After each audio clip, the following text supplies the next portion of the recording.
안녕하세요. 베가스 코리안 홈즈 한규민입니다. 라스베가스 이주를 알아보시는 분들이 가장 많이 하는 질문 중에 하나가 있는데요. 라스베가스 유틸리티 비용이 얼마나 나와요? 소득세가 없다, 집값이 싸다, 여기까지는 들어보셨을 겁니다. 근데 정작 매달 가스나 수도, 전기세 등 유틸리티 비용에 대한 정보가 거의 없습니다.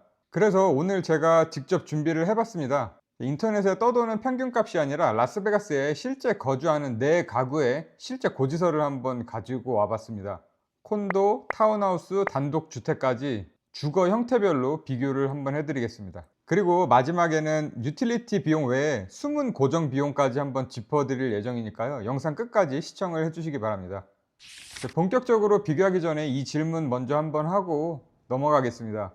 재산세랑 HOA는 왜 제외를 하나요? 이유는 간단합니다. 이 편차가 너무 극심하기 때문인데요.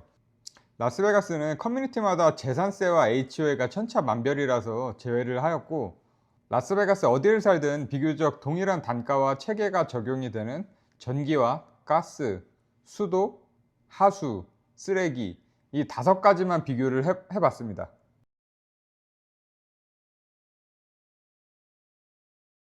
그리고 공정한 비교를 위해서 이 3가지 조건을 통제를 했습니다. 자, 첫째는요, 4케이스 모두 수영장이 없는 집입니다. 수영장이 있으면 여름철 수도세와 전기료가 이 평균 대비 30% 이상 치솟기 때문에 비교 자체가 불공정해집니다. 두 번째, 솔라 패널이 없는 집입니다. 이 솔라가 설치된 가구는 전기 과금 체계 자체가 달라지기 때문에 순수 엠브에너지 고지서 대조를 위해서 제외를 했습니다.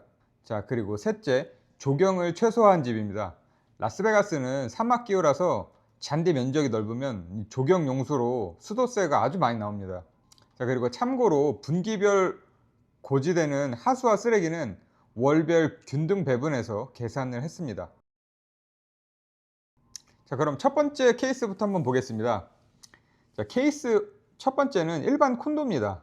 이 실내 면적이 950스퀘어핏, 1990년대 중반에 지어진 건물이고 1인 가구입니다. 자, 실제 고지서를 한번 보면요, 이 여름과 겨울 비교해서 보면 뭐 전기세 빼고는 크게 차이가 없네요. 1인 가구인 걸 고려하고 보시면 될 것 같고, HOA에 수도와 쓰레기가 포함된 것도 생각해 보시면 좋을 것 같습니다. 자, 두 번째 케이스 타운하우스입니다. 실내 면적이 1098스퀘어핏, 이건 역시 1990년대 중반 건물이고요, 3인 가구입니다. 고지서를 한번 볼게요.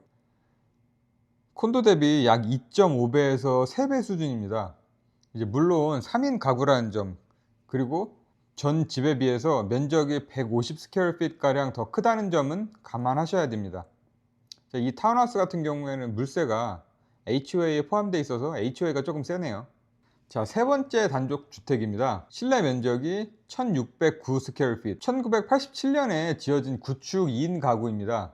복층 구조로 되어 있는 구축이라 요즘 나오는 신축에 비해서 에너지 효율이 조금 떨어지는 단점이 있죠.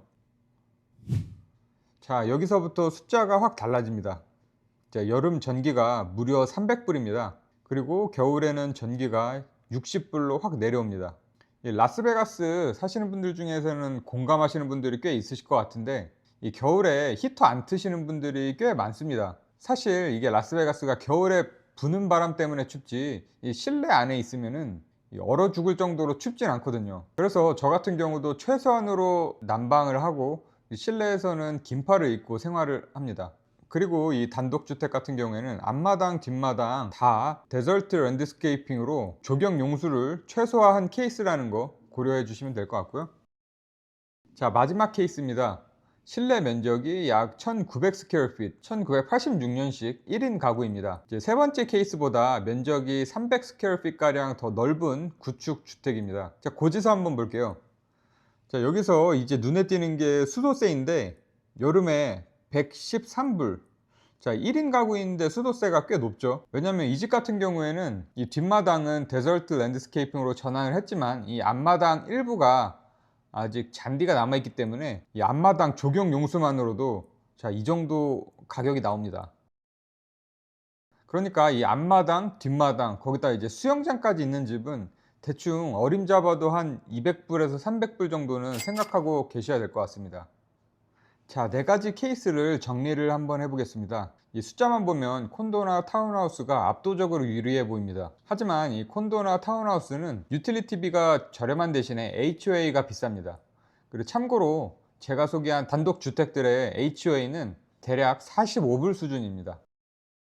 자, 이렇게 4개 주거 형태의 유틸리티를 비교를 해봤는데요. 이걸 참고를 하셔서 각자의 가족 구성원 수나 상황에 대입을 해서 얼마가 나올지 생각을 해보시면 될 것 같아요. 예를 들어 솔라 패널이 있는 경우에는 전기 같은 경우 50% 이상 절약을 하실 수가 있고, 요즘 신축 같은 경우에는 에너지 효율이 좋아서 이 기존 집보다 20%에서 30% 정도 냉난방비가 절감되는 효과를 보실 수가 있습니다. 자, 마지막으로 유틸리티 외에 반드시 따져봐야 할 숨은 고정비 5가지를 짚어드리겠습니다. 이건 지역적인 편차가 있기 때문에 베가스 이주가 정해지고 어느 동네에 살지 정해졌을 때 고려해보면 좋을 것 같네요. 첫 번째, HOA 단지 관리비. 각 커뮤니티마다 가격이 천차만별입니다. 게이트의 유무, 그리고 어떤 마스터 플랜 커뮤니티에 속해 있느냐에 따라 관리비가 다릅니다. 일반 HOA 외에 마스터 HOA까지 내는 경우도 많습니다. 두 번째, 집보험. 그리고 세 번째, 인터넷 고정비. 인터넷 속도나 통신사별 프로모션 약정에 따라 다르죠. 저 같은 경우는 한 110불 정도 냅니다. 넷째, 시드 리드 비용입니다.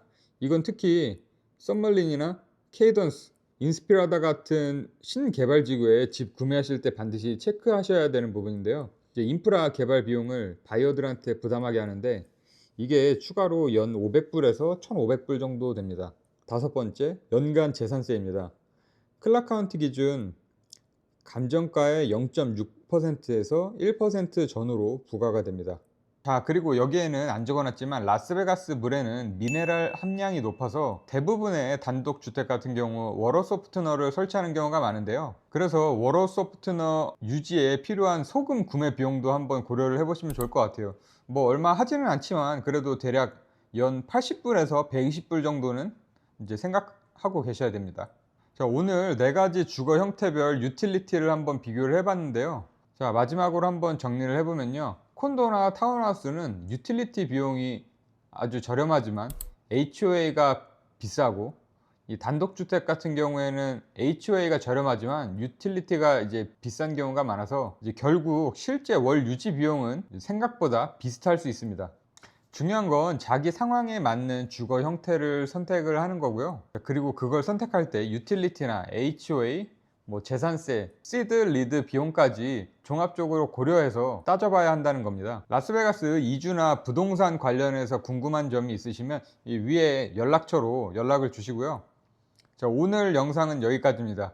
자, 오늘 영상이 도움이 되셨다면 구독과 좋아요 부탁드리고, 그럼 다음에는 더 좋은 영상으로 찾아뵙도록 하겠습니다. 감사합니다.